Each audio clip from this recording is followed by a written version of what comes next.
3 weeks ago, we found ourselves on the stormy sea with Jesus and his disciples. We find them there once again this morning. Was the sea always that stormy? Or did they just set out at bad times? Or is Jesus, through Matthew the gospel writer, trying to teach us something? This morning we read Matthew 14:22 through 36. In the midst of a most remarkable event, we'll listen for another question from Jesus. Immediately, Jesus made the disciples get into the boat and go on ahead of him to the other side, while he dismissed the crowd. After he had dismissed them, he went up on a mountainside by himself to pray.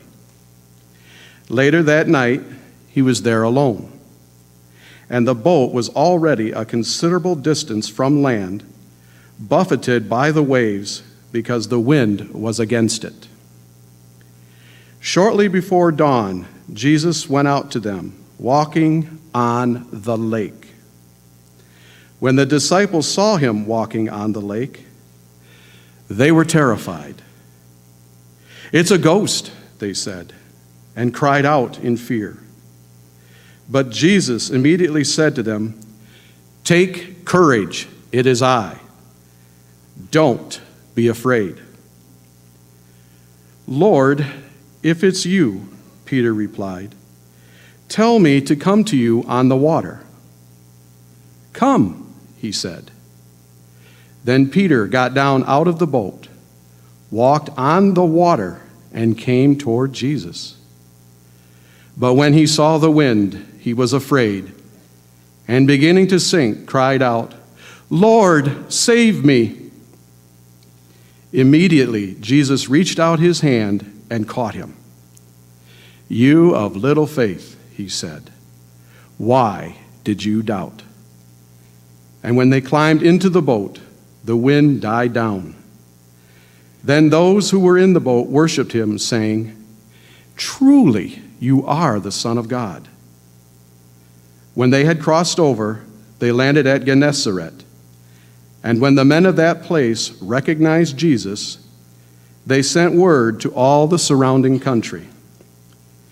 People brought all their sick to him and begged him to let the sick just touch the edge of his cloak. And all who touched it were healed. This is the word of the Lord.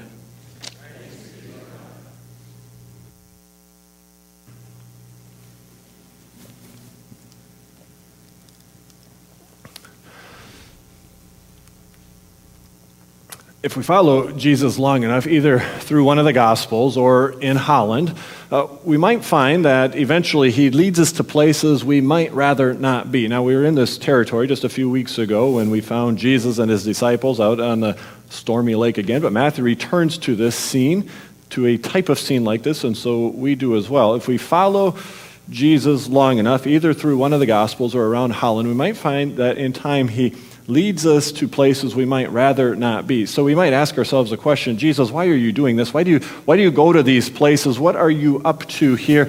We might even say, Jesus, don't you know that this isn't safe? Now, that's been something of a controversial topic this week. Safety and security. Executive orders have been signed because we're concerned about safety. So what do we do about borders? What do we do about cities? These things have been signed. Maybe more will follow in the name of security. And we think this through because some people say, well, who likes danger? Now, Jesus wasn't an anarchist. Jesus wasn't for anything goes.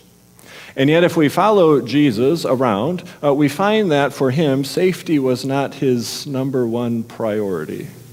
And we find that because what Jesus is focused on is not first and foremost his own safety or even the safety of his disciples. What he is focused first and foremost on is freedom. He's focused on freedom. And we have to understand this properly again. Jesus is not focused on freedom in terms of freedom from every last moral constraint. That's not what Jesus teaches. We even find that he raises the bar so high in terms of his ethical expectations of us that we're even supposed to figure out ways how we love our enemies. So he's setting the bar high. So if it's not freedom from moral constraints. What is it? And we almost find that it's the exact opposite. We find Jesus going about setting people free, enacting freedom so that we can live by his moral constraints, which again has things to do with loving our enemies. He's setting us free so that we can live by his moral constraints, which means that he's setting us free from a certain power, and we come to recognize this as the power of evil, something that keeps us in its grips, and Jesus comes to set us free. So maybe a story helps us understand an example of this and how Jesus sees people. It's a story told by David Dark. He's a professor at Belmont University in Nashville, Tennessee. Eventually, in telling the story, he gets to his experience of teaching college-level courses within prison, so that resonates a bit nicely with what we're going to hear tonight. But before he tells of his own experience of teaching in prisons, he tells about a conversation he had with Will Campbell, and some of you might recognize that name. He was a Baptist preacher in the South. During the 1960s, he would struggle along with black Americans as they sought to have their own civil rights, to share in civil rights, and he would go to prisons and announce the gospel to members of the KKK. So that's kind of an interesting dual role there, right? Struggling with black Americans so that they might share in civil rights, and he would go to prisons and announce the gospel to members of the KKK. Well, on one occasion, Will Campbell is traveling with a group. They're going to visit a group of inmates on a particular day, and they arrive at the prison. And the guard there puts them through a bit of a snag. One of the people that was in their group trying to get into the prison was not wearing proper footwear. And so the guard says, he's not wearing proper footwear, this person is not allowed in. Will Campbell says, could you maybe make an exception in this case? And the guard snaps at Campbell and the group, and he says, if you speak another word, none of you are coming into the prison to visit anybody today. And we think that might be a little bit harsh. If you think through your own initial assessment of this guard, if you're anything like me, you might think, why such excessiveness? We go down that road. David Dark shares his assessment of this guard. He says, it struck me as I should have no concern for this angry young guard. In other words, can you believe what he said? There's no hope for this fella. Will Campbell assessed the situation quite a bit differently. Even weeks after this encounter, Will Campbell was struggling with this, wrestling with this, sad about the situation. And he was wondering about he might have more righteously engaged this angry young man whom he assessed to being enmeshed in an adversarial culture. Isn't that interesting? Here's a gentleman who reacts very angrily, very negatively in a situation, and Will Campbell sees this young man and he says, this young man, like all of us, is enmeshed in an adversarial culture.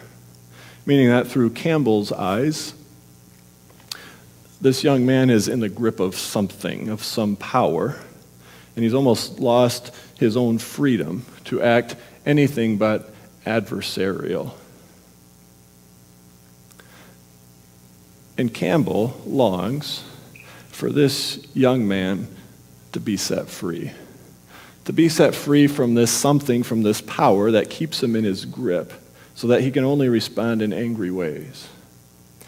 This is why Jesus is going to the places where we might wonder, why are you going there? Jesus shares that longing. This is where Campbell gets it from, that Jesus longs for people to be set free from the destructive and the devastating power of evil, and Jesus will simply go anywhere to set people free. This makes the gospel a very interesting thing because we recognize that in coming, Jesus longs to set free both victims and victimizers. He longs to set free both the oppressed and the oppressors. He longs to set free those who are suffering as victims, who do not have civil rights, and he longs to set free those who wish to prevent people from having their civil rights.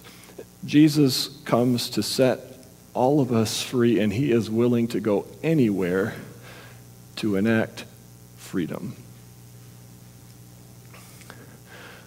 Next weekend, we're going to recognize that though Jesus might lead us into places where we'd maybe rather not go. We share with Jesus in this very longing. We're going to be thinking about the missional church. Maybe that term is new to some of us. The concept isn't. At the heart of the missional church is the conviction that Jesus gathers us into his body, and then we go as his witnesses to testify to the fact that he and he alone is the source of healing and hope. He's the source of forgiveness and freedom. He's the source of justice and joy.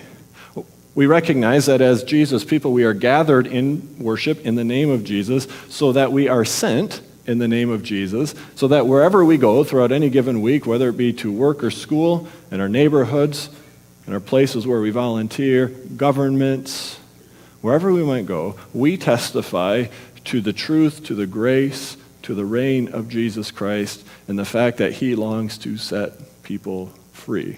This is what's at the heart of the missional church. Why the concept might be new, the name, the title, the heart of it is very much in line with what we believe and what we hold on to. This is the church at its best, or we might even say this is really the church as the church. Placing our full confidence in Jesus, trusting in Jesus, giving ourselves over to Jesus, always certain that he keeps us in his care and that we need not be afraid.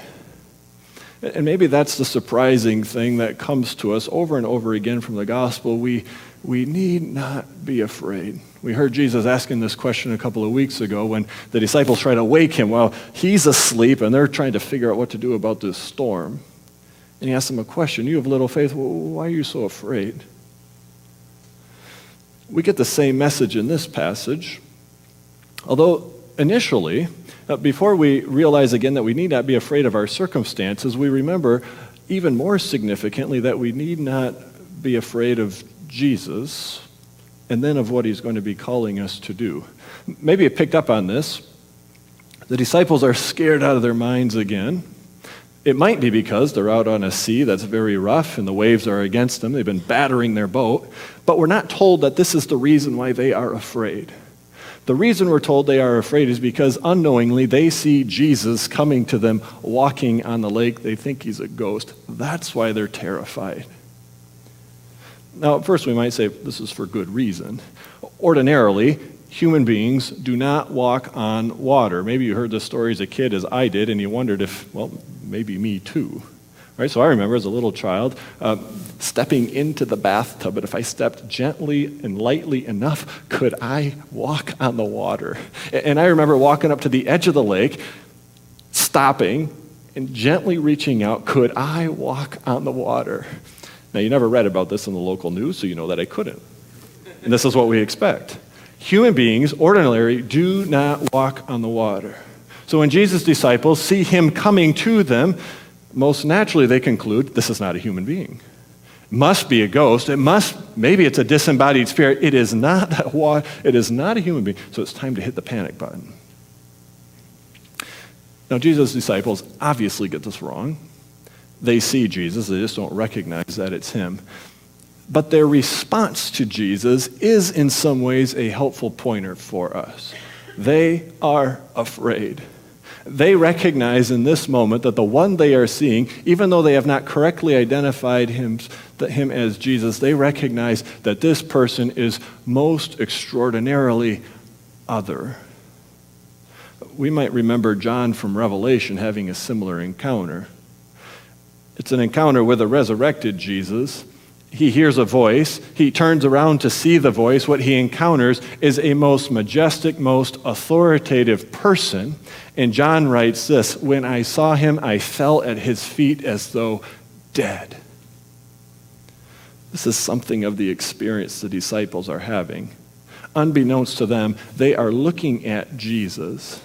And their response to Jesus walking on the water reminds us that he is the most majestic, most powerful, most authoritative one who is worthy of our reverence and our awe and our worship.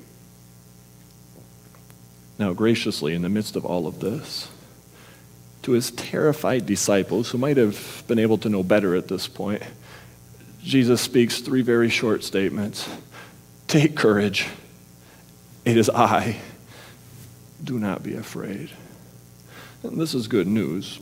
And we know it's good news because there are any number of very powerful people in this world who will scare even those closest to them into submission. They will scare them into submission. And Jesus will have none of it. Jesus assures us time and time and time again that he has come to gather us, to protect us, and to keep us in his care. Meaning that we can trust him wherever he may lead us, whatever he may call us to do. We can trust him knowing that he is most definitely for us and not against us. So let's give Peter credit. I think he hears Jesus saying this. Here comes Jesus walking on the water. Gratefully, he identifies himself. And what does Peter say? Lord, if, or really since it's you, tell me to come to you on the water. And Jesus says, come. And Peter gets out of the boat and begins walking on the water. This is most extraordinary faith. People do not do this, yet here's Jesus with the power of God enabling him, walking on the water, and Peter says, Lord, if you can do it and you tell me to do it, I'll do it. Now just to remember, to make sure we're on the same page, they're walking on the water. It's a rough day. The waves were against them, quite literally. The waves were tormenting the boat. And then we remember that in biblical imagery, the sea and all of its convulsions and all of its upheaval is the symbol for evil and the chaotic powers that seem to disrupt everything. And Jesus is walking on the water, and then Peter is walking on the water. So what do you think Matthew wants us to learn here? I think it's like this. There ain't no situation that's more powerful than Jesus. Or put it a bit differently. If Jesus calls us to follow, even if we might recognize it as being a situation we want typically to have nothing to do with, we want no part of it, if Jesus calls us to follow, we can follow because he's the sovereign one, the majestic one, and he will keep us in his care. At Ida's funeral a couple of weeks ago, one of the participants was Pastor John Fitzgerald. He's the pastor of Ida's son, Jerry, and his wife, Ina, in Bangor. Pastor Fitzgerald and his wife moved to that area some 30 years ago to plant a church. They've been there ever since. They moved there from the south side of Chicago. I asked him over lunch, do you have any connections over there yet? He said, we don't have any family, but we do have relationships with churches there. And I said, how's the morale? South side of Chicago is a very dangerous place right now. Most of us would not drive in there willingly. How's the morale of the churches? He said, oh, they're eager. They're eager to be there. They're eager to announce the gospel. They're eager to announce to people that there is an alternative to the way of violence. Put differently, they're eager to announce that in Jesus Christ, people can find freedom from this power that keeps them in the grip of violence. They're eager to be there. That's most remarkable. And next weekend, we're going to be asking afresh, Lord, where do you want us to follow? The congregations in Chicago are testifying to the fact that they have put their ultimate confidence in Jesus Christ, come what may. And we're asking in fresh ways, Lord, where do you want us to follow? As a congregation, as individuals, how are we to testify to your good and to your gracious reign? Dallas Willard, in his commendation of John Ortberg's book on this passage, he writes this: you get to live in God's care and power when, through confidence in Jesus, you step out of the arrangements you have made to keep your life safe. That's the only reason we can ask the questions that we're going to be asking. You get to live in God's care and power when, through confidence in Jesus, you step out of the arrangements you have made to keep yourself safe. This is what Peter's doing. There is no possible way that he should be able to walk on the water, but Lord, if you tell me to come, I will come, and he goes. And then there's the other side of Peter. Peter steps out, much to his commendation, and then he notices what the wind is doing.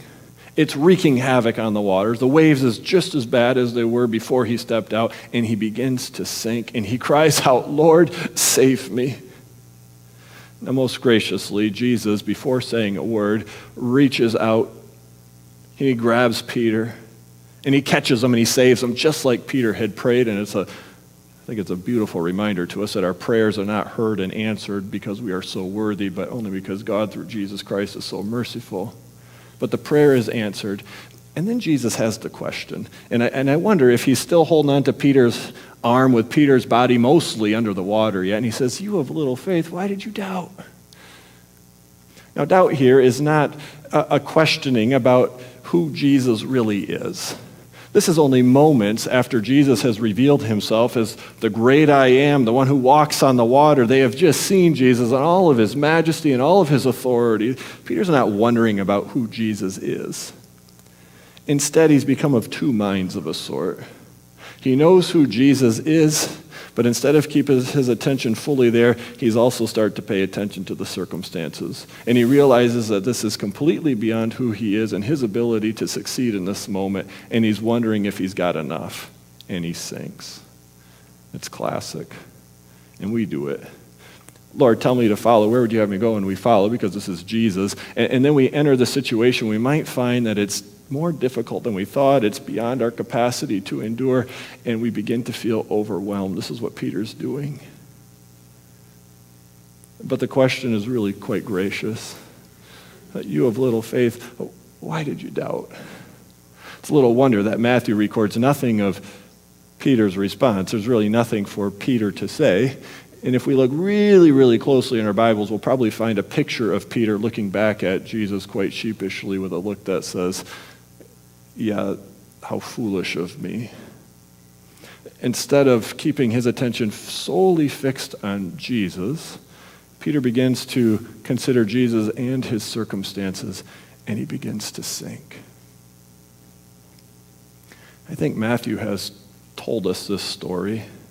A second scene from the lake within just a few chapters, this time with a disciple of Jesus walking on the lake. I think Matthew has told us this story so that increasingly we live like walking Peter and not like sinking Peter.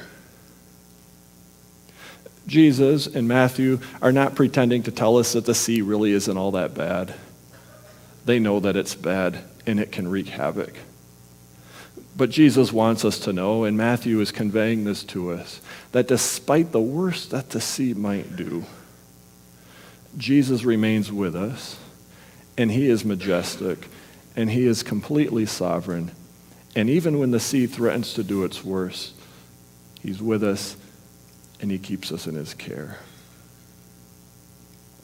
So next weekend, we'll ask afresh, Lord, where are you calling us?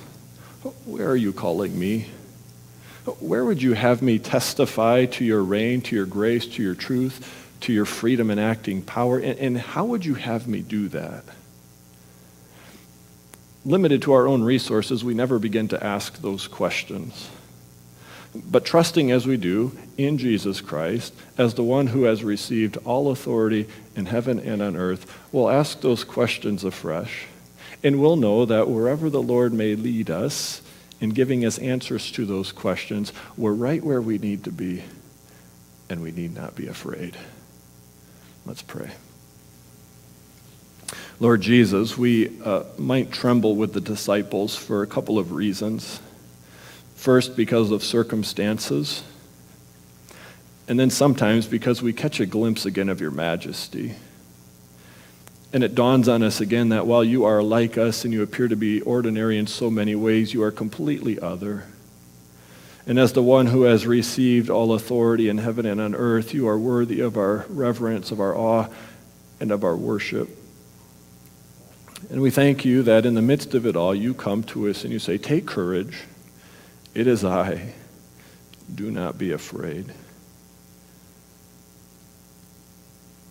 You first of all put us at peace simply being in your presence, assuring us that you will not scare us into submission, but assuring us that as the all-powerful one, you have come to gather us in and to protect us and to keep us in your care. And we give you thanks for that. And then we give you thanks that you assure us that even if you were to lead us into situations that we might assess as being full of risk,